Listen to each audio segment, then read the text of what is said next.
ओम नमः शिवाय। आज हम आपको सुनाने जा रहे हैं महाशिव पुराण का श्रीरुद्र संहिता का छठा अध्याय, जो है ब्रह्मा जी द्वारा शिव तत्व का वर्णन। ब्रह्मा जी ने कहा, हे नारद, तुम सदैव जगत के उपकार में लगे रहते हो।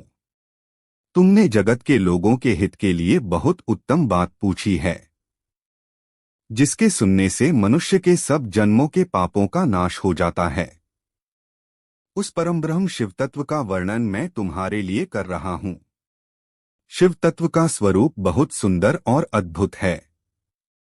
जिस समय महाप्रलय आई थी और पूरा संसार नष्ट हो गया था तथा चारों ओर सिर्फ अंधकार ही अंधकार था, आकाश व ब्रह्मांड तारों व ग्रहों से रहित होकर अंधकार में डूब गए थे। सूर्य और चंद्रमा दिखाई देने बंद हो गए थे। सभी ग्रहों और नक्षत्रों का कहीं पता नहीं चल रहा था। दिन रात अग्निजल कुछ भी नहीं था। प्रधान आकाश और अन्य तेज भी शून्य हो गए थे। शब्द, स्पर्श, गंध, रूप, रस का अभाव हो गया था। सत्य सत्य सब कुछ खत्म हो गया था। तब सिर्फ सत ही बचा था। उस तत्व को मुनिजन एवं योगी अपने हृदय के भीतर ही देखते हैं। वाणी, नाम, रूप, रंग आदि की वहां तक पहुंच नहीं है। उस परब्रह्म के विषय में ज्ञान और अज्ञान से किए गए संबोधन के द्वारा कुछ समय बाद अर्थात सृष्टि का समय आने पर एक से अनेक होने के संकल्प का उदय हुआ। तब उन्होंने अपनी लीला से मूर्ति की रचना की। वह मूर्ति संपूर्ण ऐश्वर्य तथा गुणों से युक्त, संपन्न, सर्वज्ञानमयी एवं सब कुछ प्रदान करने वाली है। यही सदाशिव की मूर्ति है।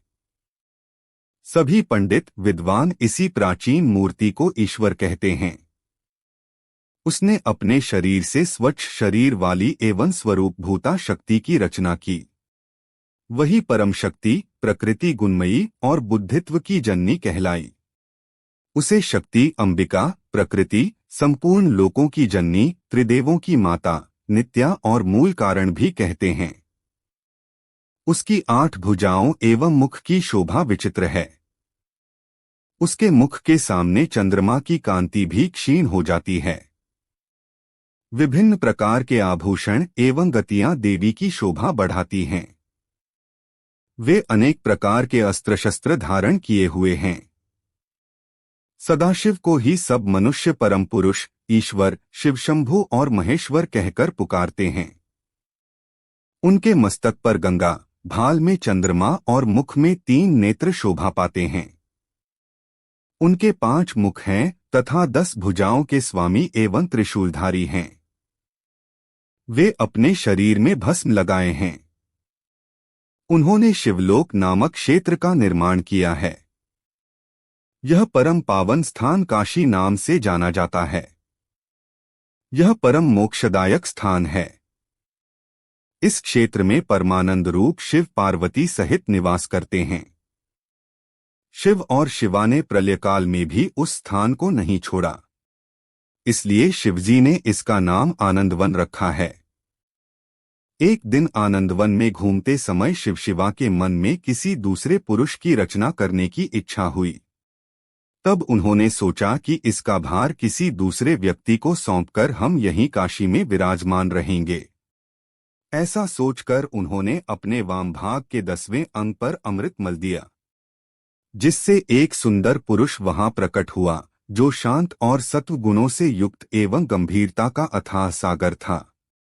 उसकी कांति इंद्रनील मणि के समान श्याम थी।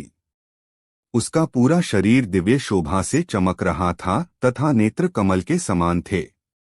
उसने हाथ जोड़कर भगवान शिव और शिवा को प्रणाम किया तथा प्रार्थना की कि मेरा नाम निश्चित कीजिए। यह सुनकर भगवान शिव हंसकर बोले कि सर्वत्र व्यापक होने से तुम्हारा नाम विष्णु होगा। तुम भक्तता को सुख देने वाले होगे। तुम यहीं स्थिर रहकर तप करो। वही सभी कार्यों का साधन है। ऐसा कहकर शिवजी ने उन्हें ज्ञान प्रदान किया तथा वहां से अंतर्धान हो गए। तब विष्णुजी ने 12 वर्ष तक वहां दिव्य तप किया। तपस्या के कारण उनके शरीर से अनेक जलधाराएं निकलने लगीं। उस जल से सारा सूना आकाश व्याप्त हो गया। वह ब्रह्मरूप जल अपने स्पर्श मात्र से पापों का नाश करने वाला था। उस जल में भगवान विष्णु ने स्वयं शयन किया। नार अर्थात जल में निवास करने के कारण ही वे नारायण कहलाए। तभी से उन महात्मा से सब तत्वों की उत्पत्ति हुई। पहले प्रकृति से महान और उससे 3 गुण उत्पन्न हुए तथा उनसे अहंकार उत्पन्न हुआ। उससे शब्द, स्पर्श, रूप, रस और गंध एवं 5 भूत प्रकट हुए। उनसे ज्ञानेंद्रियां एवं कर्मेंद्रियां बनी। उस समय एकाकार 24 तत्व प्रकृति से प्रकट हुए एवं उनको ग्रहण करके परम पुरुष नारायण भगवान शिवजी की इच्छा से जल में सो गए।